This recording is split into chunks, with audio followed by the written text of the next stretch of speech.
ಸ್ನೇಹಿತರೆ ನಮಸ್ಕಾರ. Agriculture practical exam 2024-25 ಇದರ ಪ್ರಮುಖವಾದಂಥ ಒಂದು ನೋಟಿಫಿಕೇಷನನ್ನು ಬಿಟ್ಟಿದ್ದಾರೆ. ಪರೀಕ್ಷೆ ಯಾವಾಗಿರುತ್ತೆ ಮತ್ತು ಡಾಕ್ಯುಮೆಂಟ್ ಅಪ್ಲೋಡ್ ಯಾವಾಗ ಮಾಡಬೇಕು, ವೆರಿಫಿಕೇಷನ್ ಯಾವಾಗಿರುತ್ತೆ ಅನ್ನೋಂತಹ ಸಂಪೂರ್ಣ ಮಾಹಿತಿಯನ್ನು ನಾನು ನಿಮಗೆ ಈ ವಿಡಿಯೋದಲ್ಲಿ ತಿಳಿಸ್ಕೊಡ್ತೀನಿ.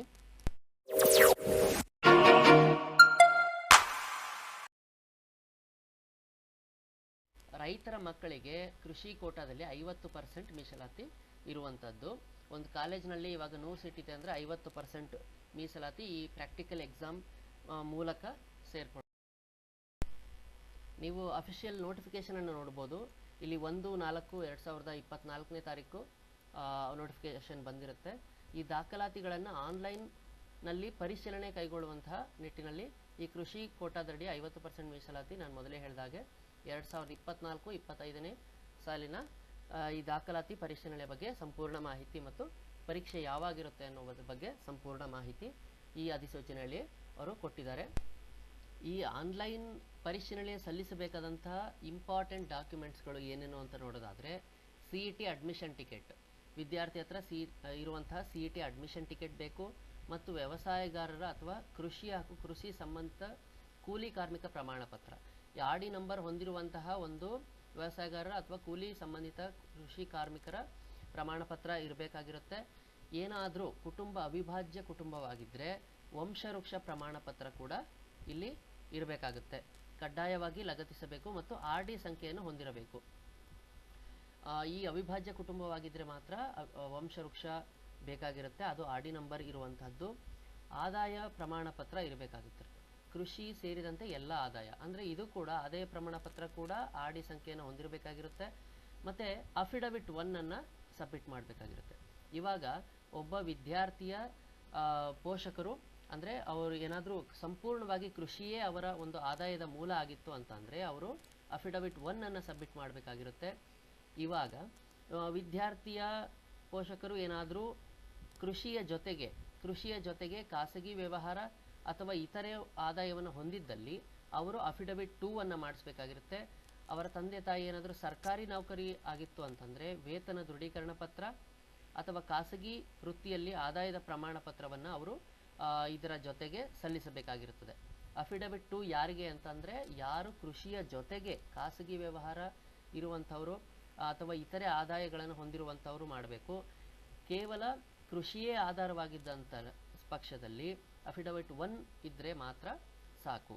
ಮುಂದಿನ ಇಂಪಾರ್ಟೆಂಟ್ ನೋಡೋದಾದರೆ, ಆದಾಯ ಪ್ರಮಾಣ ಪತ್ರದಲ್ಲಿ ನಮೂದಿಸಿರುವ ಮತ್ತು ಅಫಿಡವಿಟ್ನಲ್ಲಿ ಘೋಷಿಸಿರುವ ಆದಾಯ ಒಂದೇ ಆಗಿರಬೇಕು.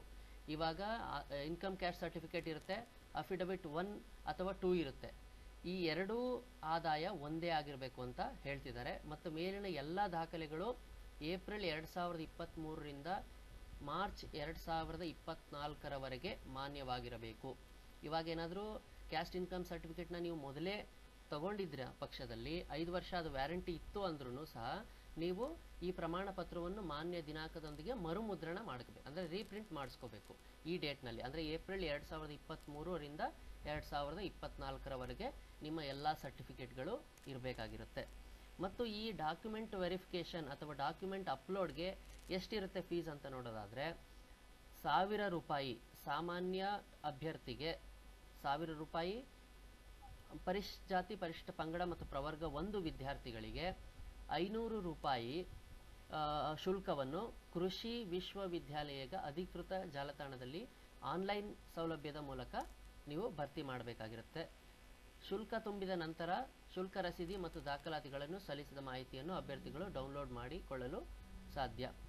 ಶುಲ್ಕ ತುಂಬದೇ ಇದ್ದ ಪಕ್ಷದಲ್ಲಿ ಸಮಿತಿಗೆ ದಾಖಲಾತಿ ಪರಿಶೀಲನೆ ಸಾಧ್ಯವಾಗುವುದಿಲ್ಲ. ಅಂದರೆ ಇಂಪಾರ್ಟೆಂಟ್, ನೀವು ಶುಲ್ಕ ತುಂಬಲೇಬೇಕು ಅಂತ ಹೇಳ್ತಾ ಇದ್ದಾರೆ. ಸಾಮಾನ್ಯ ಅಭ್ಯರ್ಥಿಗಳ 1000 ಹಾಗೂ ಪರಿಶಿಷ್ಟ ಜಾತಿ ಪಂಗಡ ಮತ್ತು ಪ್ರವರ್ಗ 1 ವಿದ್ಯಾರ್ಥಿಗಳಿಗೆ 500 ರೂಪಾಯಿಗಳ ಶುಲ್ಕವನ್ನು ಇವರು ನಿಗದಿಪಡಿಸಿದ್ದಾರೆ. ಮತ್ತು ತಾತ್ಕಾಲಿಕ ಆನ್ಲೈನ್ ದಾಖಲಾತಿ ಪರಿಶೀಲನೆ ವೇಳಾಪಟ್ಟಿ, ಇದು ವೆರಿ ಇಂಪಾರ್ಟೆಂಟು. ಯಾವಾಗ ನೀವು ಡಾಕ್ಯುಮೆಂಟ್ ಅಪ್ಲೋಡಿಂಗ್ ಯಾವಾಗಿಂದ ಸ್ಟಾರ್ಟ್ ಆಗುತ್ತೆ ಅಂತ ನೋಡೋದಾದರೆ, 10/4/2024 10ನೇ ತಾರೀಕು ಏಪ್ರಿಲ್ 10 ಗಂಟೆಯ ನಂತರದಿಂದ 15/4/2024 ಮಧ್ಯರಾತ್ರಿ 12 ಗಂಟೆವರೆಗೆ ಈ ಡಾಕ್ಯುಮೆಂಟ್ ಅಪ್ಲೋಡ್ ಏನಿದೆ, ಇಲ್ಲಿ ಮೇಲೆ ಏನೇನು ನಾನು ಡಾಕ್ಯುಮೆಂಟ್ಗಳನ್ನ ಹೇಳಿದ್ದೀನಿ ಎಲ್ಲ ಡಾಕ್ಯುಮೆಂಟ್ಗಳನ್ನ ಅಪ್ಲೋಡ್ ಮಾಡೋದಕ್ಕೆ 10ನೇ ತಾರೀಕಿಂದ 15ನೇ ತಾರೀಕುವರೆಗೆ ಟೈಮನ್ನು ಕೊಟ್ಟಿದ್ದಾರೆ. ಆ ಅಪ್ಲೋಡ್ ಆದ ನಂತರದಲ್ಲಿ ಆನ್ಲೈನ್ನಲ್ಲಿ ದಾಖಲಾತಿಗಳ ಪರಿಶೀಲನೆ ಮತ್ತು ಪ್ರಾಯೋಗಿಕ ಪರೀಕ್ಷೆ ಅರ್ಹ ಮತ್ತು ಅರ್ಹರಲ್ಲದ ಅಭ್ಯರ್ಥಿಗಳ ಪಟ್ಟಿಯನ್ನು ಆ ಕೃಷಿ ವಿಶ್ವವಿದ್ಯಾಲಯಗಳು 17/4/2024ರಿಂದ 19/4/2024ರವರೆಗೆ ಪ್ರಿಪೇರ್ನ ಮಾಡ್ತೇವೆ. ಅಂದರೆ ಇದು ಯೂನಿವರ್ಸಿಟಿ ಕೆಲಸ, ನಮ್ಮ ಕೆಲಸ ಅಲ್ಲ. ವಿದ್ಯಾರ್ಥಿಗಳು ಏನು ಮಾಡಬೇಕು, 10ನೇ ತಾರೀಕಿಂದ 15ನೇ ತಾರೀಕು ಒಳಗೆ ಡಾಕ್ಯುಮೆಂಟ್ನ ಅಪ್ಲೋಡ್ ಮಾಡಬೇಕು. ನಂತರ 17ನೇ ತಾರೀಕಿಂದ 19ನೇ ತಾರೀಕುವರೆಗೆ ಆ ವಿಶ್ವವಿದ್ಯಾಲಯಗಳು ಅರ್ಹ ಮತ್ತು ಅರ್ಹರಲ್ಲದ ವಿದ್ಯಾರ್ಥಿಗಳ ಪಟ್ಟಿಯನ್ನು ಸಿದ್ಧ ಮಾಡ್ತವೆ. ಮತ್ತು ಆ ಕೃಷಿ ವಿಶ್ವವಿದ್ಯಾಲಯಗಳು 20ನೇ ತಾರೀಕು 20/4/2020ನೇ ತಾರೀಕು ಮಧ್ಯಾಹ್ನ 2 ಗಂಟೆಯ ನಂತರ ಅರ್ಹ ವಿದ್ಯಾರ್ಥಿಗಳು ಅಥವಾ ಅರ್ಹರಲ್ಲದ ವಿದ್ಯಾರ್ಥಿಗಳು ಪಟ್ಟಿಗಳನ್ನು ಪ್ರಕಟಿಸ್ತವೆ. ಇದನ್ನು ಸಹ ವೆಬ್ಸೈಟ್ನಲ್ಲಿ ಅವು ಡಿಸ್ಪ್ಲೇ ಮಾಡ್ತವೆ. ಏನಾದರೂ ಈ ಅರ್ಹರಲ್ಲದ ಅಂದರೆ ಅನರ್ಹ ವಿದ್ಯಾರ್ಥಿಗಳು ಏನಾದರೂ ಡಾಕ್ಯುಮೆಂಟ್ ತಪ್ಪಾಗಿರ್ಬೋದು ಅಥವಾ ಏನಾದರೂ ವ್ಯತ್ಯಾಸದಿಂದ ಅನರ್ಹರಾಗಿತ್ತು ಅಂತಂದರೆ, ನಾನ್ ಎಲಿಜಿಬಲ್ ಲಿಸ್ಟಲ್ಲಿ ಇದ್ದಂತಹ ವಿದ್ಯಾರ್ಥಿಗಳು ದಿನಾಂಕ 22/4/2024 ಸಂಜೆ 4 ಗಂಟೆಯವರೆಗೆ ಸ್ಪಷ್ಟೀಕರಣ ಮಾಡಿಸ್ಕೋಬೋದು. ಅಂದರೆ ಸ್ಪಷ್ಟೀಕರಣ ಮಾಡ್ಕೋಬೋದು. ಆಯಾ ಒಂದು ಕೃಷಿ ವಿಶ್ವವಿದ್ಯಾಲಯಗಳಿಗೆ ಸಂಬಂಧಪಟ್ಟಂತೆ ಕ್ಲಾರಿಫಿಕೇಷನ್ ಕ್ವೈರೀಸ್ ಇದ್ದರೆ ಅದನ್ನು ಮಾಡ್ಕೋಬೋದು. ನಂತರ 24/4/2024ರಂದು ಫೈನಲ್ ಎಲಿಜಿಬಲ್ ಲಿಸ್ಟನ್ನು ಅವರು ಅರ್ಹ ವಿದ್ಯಾರ್ಥಿಗಳ ಪಟ್ಟಿಯನ್ನು ಯಾರ್ಯಾರು ಎಕ್ಸಾಮ್ ಬರೆಯೋದಕ್ಕೆ ಅರ್ಹರಾಗಿದ್ದಾರೆ ಅಂತವಂಥ ಫೈನಲ್ ಪಟ್ಟಿಯನ್ನು ಅವರು 24ನೇ ತಾರೀಕು ಮಧ್ಯಾಹ್ನ 2 ಗಂಟೆಯ ನಂತರ ಪ್ರಕಟಣೆ ಮಾಡ್ತಾರೆ. ಅದೇ ರೀತಿ 26ನೇ ತಾರೀಕು ಅಡ್ಮಿಟ್ ಕಾರ್ಡ್ ಹಾಲ್ ಟಿಕೆಟನ್ನು ಡೌನ್ಲೋಡ್ ಮಾಡ್ಕೋಬೋದು. ಯಾವಾಗ ಎಕ್ಸಾಮ್ ಇರುತ್ತೆ ಅಂತ ನೋಡೋದಾದರೆ 30ನೇ ತಾರೀಕು ಏಪ್ರಿಲ್ 30, 2024ನೇ ತಾರೀಕು ಪರೀಕ್ಷೆ ಇರುತ್ತೆ. ಎಲ್ಲೆಲ್ಲಿರುತ್ತೆ? ರಾಜ್ಯದ 17 ಕೇಂದ್ರಗಳಲ್ಲಿ ಇರುತ್ತೆ. ಈ ವಿಡಿಯೋದಲ್ಲಿ ನಾನು ಯಾವ್ಯಾವ ಕೇಂದ್ರದಲ್ಲಿದೆ ಅಂತ ಸಹ ಹೇಳ್ತೀನಿ. ಬೆಳಗ್ಗೆ 9 ಗಂಟೆಯಿಂದ ಪ್ರಾರಂಭವಾಗುತ್ತೆ. ಈ ಟೈಮ್ ಮ್ಯಾನೇಜ್ಮೆಂಟ್ ಯಾವ ಥರ ಇರಬೇಕು ಪರೀಕ್ಷೆ ಬರೆಯೋದಕ್ಕೆ, ಯಾವ ರೀತಿ ಪರೀಕ್ಷೆ ಇರುತ್ತೆ ಅನ್ನೋದನ್ನು ಸಹ ನಾನು ನೆಕ್ಸ್ಟ್ ವಿಡಿಯೋದಲ್ಲಿ ನಿಮಗೆ ತಿಳಿಸ್ಕೊಡ್ತೀನಿ. ಈ ರಾಜ್ಯದ ಎಲ್ಲ ಕೃಷಿ ಹಾಗೂ ಕೃಷಿ ಸಂಬಂಧಿತ ವಿಶ್ವವಿದ್ಯಾಲಯಗಳಲ್ಲಿ 4/5/2024ರಂದು ಪ್ರಾಯೋಗಿಕ ಪರೀಕ್ಷೆಯ ಫಲಿತಾಂಶ ಅಂದರೆ 30ನೇ ತಾರೀಕು ಬರೆದಿರುವಂತಹ ಪರೀಕ್ಷೆಯನ್ನು 4/5/2024ನೇ ತಾರೀಕರಂದು ರಿಸಲ್ಟನ್ನು ಅವರು ವೆಬ್ಸೈಟ್ನಲ್ಲಿ ಪ್ರಕಟಣೆ ಮಾಡ್ತಾರೆ. ಆ ರಿಸಲ್ಟಲ್ಲಿ ಏನಾದರೂ ಕ್ವೆರೀಸ್ ಇತ್ತು, ಏನಾದರೂ ಸಂಶಯಗಳಿತ್ತು ಅಂತ ಅಂದರೆ, ಆಕ್ಷೇಪಣೆಗಳಿತ್ತು ಅಂತಂದರೆ 5/5/2024ರಿಂದ 6/5/2024 ಒಳಗೆ ಸಲ್ಲಿಸಬಹುದು. ನಂತರದಲ್ಲಿ 8ನೇ ತಾರೀಕು ಮೇ 8ನೇ ತಾರೀಕು ಫೈನಲ್ ರಿಸಲ್ಟನ್ನು ಅವರು ಅನೌನ್ಸ್ ಮಾಡ್ತಾರೆ. 30ನೇ ತಾರೀಕು ಪರೀಕ್ಷೆ ಇರುತ್ತೆ, ಫೈನಲ್ ರಿಸಲ್ಟು 8ನೇ ತಾರೀಕು ಇರುವಂಥದ್ದು. ಅದೇ ರೀತಿ ನಿಮ್ಗೇನಾದರೂ ಹೆಚ್ಚಿನ ಈ PDF ನಾನು ಈ ವಿಡಿಯೋದ ಡಿಸ್ಕ್ರಿಪ್ಷನಲ್ಲಿ ಕೊಟ್ಟಿರ್ತೀನಿ. ಇನ್ನೂ ಏನಾದರೂ ಹೆಚ್ಚಿನ ಮಾಹಿತಿ ಬೇಕು ಅಂತಂದರೆ ವೆಬ್ಸೈಟ್ ಲಿಂಕ್ಗಳು ಇಲ್ಲಿ ನೋಡ್ಬೋದು. ಎಲ್ಲ ಯೂನಿವರ್ಸಿಟಿಗಳ ವೆಬ್ಸೈಟ್ ಲಿಂಕ್ನ ಇಲ್ಲಿ ಕೊಟ್ಟಿದ್ದೀನಿ. ಅದೇ ರೀತಿ ಪ್ರಾಕ್ಟಿಕಲ್ ಟೆಸ್ಟ್ ಸೆಂಟರ್ಗಳು ಎಲ್ಲೆಲ್ಲಿದ್ದಾವೆ ಈ ಪರೀಕ್ಷಾ ಸೆಂಟರ್ಗಳು ಅಂತ ನೋಡೋದಾದರೆ, ಇವಾಗ ಒಬ್ಬ ವಿದ್ಯಾರ್ಥಿ ಬೆಂಗಳೂರು ಅರ್ಬನ್ ಅಥವಾ ರೂರಲ್ನಲ್ಲಿ ಇದ್ದರು ಅಂತ ಅಂದಾಗ ಅವರು college of agriculture US GKVK ಇಲ್ಲಿ ಪರೀಕ್ಷೆಯನ್ನು ಬರೆಯುವಂಥದ್ದು.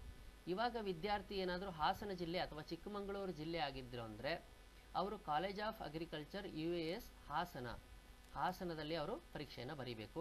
ಅದೇ ರೀತಿ ಮಂಡ್ಯದ ವಿದ್ಯಾರ್ಥಿಗಳು VC ಫಾರಂ ಮಂಡ್ಯದಲ್ಲಿ, ಹಾವೇರಿ, ಧಾರವಾಡ, ಗದಗ, ಉತ್ತರ ಕನ್ನಡ ಜಿಲ್ಲೆಯ ವಿದ್ಯಾರ್ಥಿಗಳು ಧಾರವಾಡದಲ್ಲಿ, ವಿಜಯಪುರದ ವಿದ್ಯಾರ್ಥಿಗಳು ವಿಜಯಪುರ ಕಾಲೇಜಿನಲ್ಲಿ, ಹಿಟ್ನಳ್ಳಿ ಫಾರಂ ವಿಜಯಪುರದಲ್ಲಿ, ರಾಯಚೂರು ಮತ್ತು ಯಾದಗಿರಿ ವಿದ್ಯಾರ್ಥಿಗಳು ರಾಯಚೂರು ಕಾಲೇಜ್ ಆಫ್ ಅಗ್ರಿಕಲ್ಚರ್ ರಾಯಚೂರಿನಲ್ಲಿ, ಕಲಬುರಗಿ ವಿದ್ಯಾರ್ಥಿಗಳು ಕಾಲೇಜ್ ಆಫ್ ಅಗ್ರಿಕಲ್ಚರ್ ಕಲಬುರಗಿಯಲ್ಲಿ. ಅದೇ ರೀತಿ ಶಿವಮೊಗ್ಗ ಮತ್ತು ದಾವಣಗೆರೆಯ ಜಿಲ್ಲೆಯ ವಿದ್ಯಾರ್ಥಿಗಳು ಶಿವಮೊಗ್ಗ ಕಾಲೇಜಿನಲ್ಲಿ, ಚಿತ್ರದುರ್ಗ ಜಿಲ್ಲೆಯ ವಿದ್ಯಾರ್ಥಿಗಳು ಬಬ್ಬೂರ್ ಫಾರಂ ಹಿರಿಯೂರಿನಲ್ಲಿ, ಬಾಗಲಕೋಟೆ ವಿದ್ಯಾರ್ಥಿಗಳು college of horticulture Bagalkote, Mysuru ಮತ್ತು ಚಾಮರಾಜನಗರ ಜಿಲ್ಲೆಯ ವಿದ್ಯಾರ್ಥಿಗಳು ಯಲಚನಹಳ್ಳಿಯಲ್ಲಿರುವಂತಹ ಮೈಸೂರು ಕಾಲೇಜ್ ಆಫ್ ಹಾರ್ಟಿಕಲ್ಚರ್ನಲ್ಲಿ, ಕೊಪ್ಪಳ್, ಬಳ್ಳಾರಿ ಮತ್ತು ವಿಜಯನಗರ ಜಿಲ್ಲೆಯ ವಿದ್ಯಾರ್ಥಿಗಳು ಕಾಲೇಜ್ ಆಫ್ ಹಾರ್ಟಿಕಲ್ಚರ್ ಕೊಪ್ಪಳದಲ್ಲಿ, ಬೆಳಗಾವಿಯ ವಿದ್ಯಾರ್ಥಿಗಳು Kittur Rani Chennamma college of horticulture Arabhavi ಅಲ್ಲಿರುವಂತಹ ಒಂದು ಕಾಲೇಜಿನಲ್ಲಿ, ಕೋಲಾರ ಮತ್ತು ಚಿಕ್ಕಬಳ್ಳಾಪುರ ವಿದ್ಯಾರ್ಥಿಗಳು ಟಮಕ ಕೋಲಾರದಲ್ಲಿರುವಂತಹ ಕಾಲೇಜ್ ಆಫ್ ಹಾರ್ಟಿಕಲ್ಚರ್ನಲ್ಲಿ, ಹಾಗೆ ಬೀದರ್ನಲ್ಲಿರುವಂತಹ ವಿದ್ಯಾರ್ಥಿಗಳು ವೆಟರ್ನರಿ ಇನ್ಸ್ಟಿಟ್ಯೂಟ್ ಏನಿದೆ ಕಾಲೇಜ್ ಆಫ್ ವೆಟರ್ನರಿ ಬೀದರ್ನಲ್ಲಿ, ರಾಮನಗರ ತುಮಕೂರು ಜಿಲ್ಲೆಯ ವಿದ್ಯಾರ್ಥಿಗಳು ವೆಟರ್ನರಿ ಕಾಲೇಜ್ ಹೆಬ್ಬಾಳ ಬೆಂಗಳೂರಿನಲ್ಲಿ, ದಕ್ಷಿಣ ಕನ್ನಡ ಉಡುಪಿ ಮತ್ತು ಕೊಡಗು ಜಿಲ್ಲೆಯ ವಿದ್ಯಾರ್ಥಿಗಳು ಫಿಶರೀಸ್ ಕಾಲೇಜ್ ಮಂಗಳೂರಿನಲ್ಲಿ ಪರೀಕ್ಷೆಯನ್ನು ಬರೀಬೇಕು. ಈ 17 ಟೆಸ್ಟ್ ಸೆಂಟರ್ನಲ್ಲಿ ಆಯಾ ವಿದ್ಯಾರ್ಥಿಗಳು ಪರೀಕ್ಷೆಯನ್ನು 30ನೇ ತಾರೀಕು. ನಂತರ ಇವು ಫಾರ್ಮೆಟ್ಗಳು, ನಾನು ಆಗಲೇ ಹೇಳಿದಂತೆ ವ್ಯವಸಾಯಗಾರರ ದೃಢೀಕರಣ ಪತ್ರ ಒಂದಿದೆ, ವ್ಯವಸಾಯಗಾರರ ಕುಟುಂಬ ಸದಸ್ಯ ದೃಢೀಕರಣ ಪತ್ರ ಇದೆ. RD ನಂಬರ್ ಹೊಂದಿರುವಂತಹ ಈ ಫಾರ್ಮೆಟನ್ನು ನೀವು ವಿದ್ಯಾರ್ಥಿಗಳು ತಯಾರು ಮಾಡಿಕೊಂಡು ಏನು 10ನೇ ತಾರೀಕಿಂದ ಡೇಟ್ ಕೊಟ್ಟಿದ್ದಾರೆ ಆ ಡೇಟ್ನಲ್ಲಿ ನೀವು ಅಪ್ಲೋಡನ್ನು ಮಾಡಬೇಕು.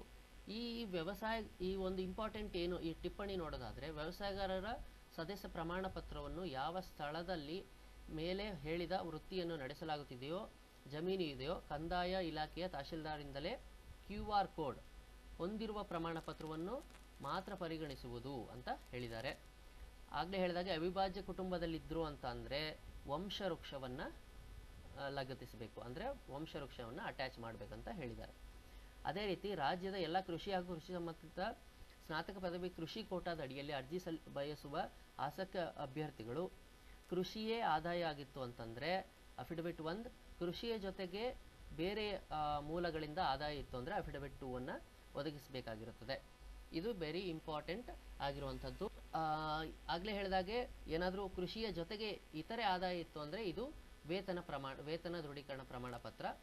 ಇದು ಅದರ ಇನ್ಕಮ್ ಡೀಟೇಲ್ಸ್, ಅಂದರೆ ಇವಾಗ ಅವ್ರಿಗೆ ಕೃಷಿಯಲ್ಲಿ ಅವ್ರಿಗೆ ಆದಾಯ ಬರ್ತಿದೆ, ಅದರ ಜೊತೆಗೆ ಇತರೆ ಆದಾಯ ಇದೆ, ಎರಡನ್ನು ಮೆನ್ಷನ್ ಮಾಡಿ ಒಂದು ಡೀಟೇಲ್ಸನ್ನು ಅಫಿಡವಿಟ್ 2 ಅಲ್ಲಿ ಕೊಡು.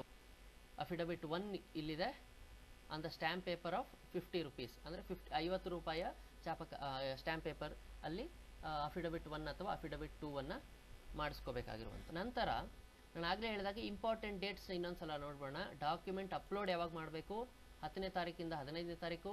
ವೆರಿಫಿಕೇಷನ್ ಯಾವಾಗಿರುತ್ತೆ? 17ರಿಂದ 19ನೇ ತಾರೀಕು. ಎಲಿಜಿಬಲ್ ಅಥವಾ ನಾಲೆಜಬಲ್ ಲಿಸ್ಟನ್ನು ಯಾವಾಗ ಬಿಡ್ತಾರೆ? 20ನೇ ತಾರೀಕು. ಕ್ಲಾರಿಫಿಕೇಷನ್, ಇವಾಗ ಏನಾದರೂ ಎಲಿಜಿಬಲ್ ನಾಲೆಜಬಲ್ ಲಿಸ್ಟಲ್ಲಿ ನಾನ್ ಎಲಿಜಿಬಲ್ಸ್ ಕ್ಯಾಂಡಿಡೇಟ್ಸ್ ಏನಾದರೂ ಆಕ್ಷೇಪಣೆ ಇತ್ತಂದರೆ 24ನೇ ತಾರೀಕಿನ ಒಳಗಡೆ ಅವರು ಆಯಾ ಸಂಬಂಧಪಟ್ಟ ಕೃಷಿ ವಿಶ್ವವಿದ್ಯಾಲಯಗಳಲ್ಲಿ ಆಕ್ಷೇಪಣೆಯನ್ನು ಸಲ್ಲಿಸಬೇಕು. ಅದಾದ ನಂತರ ಫೈನಲ್ ರಿಸಲ್ಟನ್ನು 24ನೇ ತಾರೀಕು ಫೈನಲ್ ಎಲಿಜಿಬಲ್ ಲಿಸ್ಟನ್ನು ಬಿಡ್ತಾರೆ. ನಂತರ ಹಾಲ್ ಟಿಕೆಟನ್ನು ಎಕ್ಸಾಮ್ ಹಾಲ್ ಟಿಕೆಟನ್ನು 26ನೇ ತಾರೀಕು ಬರುವಂಥದ್ದು. ಪ್ರಾಕ್ಟಿಕಲ್ ಎಕ್ಸಾಮ್ ಯಾವಾಗಿರುತ್ತೆ ಅಂತ ನೋಡೋದಾದರೆ 30ನೇ ತಾರೀಕು ಪ್ರಾಕ್ಟಿಕಲ್ ಎಕ್ಸಾಮ್ ಇರುತ್ತೆ. ರಿಸಲ್ಟು 4ನೇ ತಾರೀಕು. ಅನಂತರದಲ್ಲಿ ಆಕ್ಷೇಪಣೆ ಇದ್ದಂದರೆ 5, 6ನೇ ತಾರೀಕು. ಫೈನಲ್ ರಿಸಲ್ಟು 8ನೇ ತಾರೀಕು ಬರುವಂಥದ್ದು. ಇದು ಸಂಪೂರ್ಣವಾಗಿ ನಿಮಗೆ ನೆನಪಿರಬೇಕು. ಇದು ವೆರಿ ಇಂಪಾರ್ಟೆಂಟ್ ಏನು ಅಂತ ಅಂದರೆ ಡಾಕ್ಯುಮೆಂಟ್ ಅಪ್ಲೋಡ್ ಮಾಡುವಂಥದ್ದು. ಎಲ್ಲ ಡಾಕ್ಯುಮೆಂಟ್ಗಳನ್ನ ನೀಟಾಗಿ ಪ್ರಿಪೇರ್ ಮಾಡಿಕೊಂಡು ಎಲ್ಲ ಸ್ಟೆಪ್ನ ನೀಟಾಗಿ ನೋಡಿಕೊಂಡು ಅಪ್ಲೋಡನ್ನು ಮಾಡಿ, ಯಾವುದೇ ರೀತಿಯ ತಪ್ಪನ್ನು ಮಾಡಬೇಡಿ. ಇನ್ನೂ ಪರೀಕ್ಷೆಯ ಸಂಬಂಧಪಟ್ಟಾಗಿ ಯಾವ ರೀತಿ ಪರೀಕ್ಷೆ ಇರುತ್ತೆ ಅನ್ನೋದನ್ನು ಮುಂದಿನ. ಇದರ ಜೊತೆಗೆ ಔಟ್ ಆಫ್ ಸ್ಟೇಟ್ನಲ್ಲಿ BSc AG ಅಥವಾ ಫಾರ್ಮ್ ಸೈನ್ಸ್ ಕೋರ್ಸನ್ನು ಮಾಡೋಕ್ಕೆ ಇಷ್ಟಪಡುವಂಥ ವಿದ್ಯಾರ್ಥಿಗಳು ಆಲ್ ಇಂಡಿಯಾ ಎಂಟ್ರೆನ್ಸ್ ಎಕ್ಸಾಮ್ ಇದೆ, CUET ಎಕ್ಸಾಮ್ ಅಂತ, ಅದನ್ನು ಸಹ ನೀವು ಬರೀಬಹುದು. ಅದು ಲಾಸ್ಟ್ ಡೇಟು 5th ಏಪ್ರಿಲ್ ವರೆಗೆ ಇದೆ.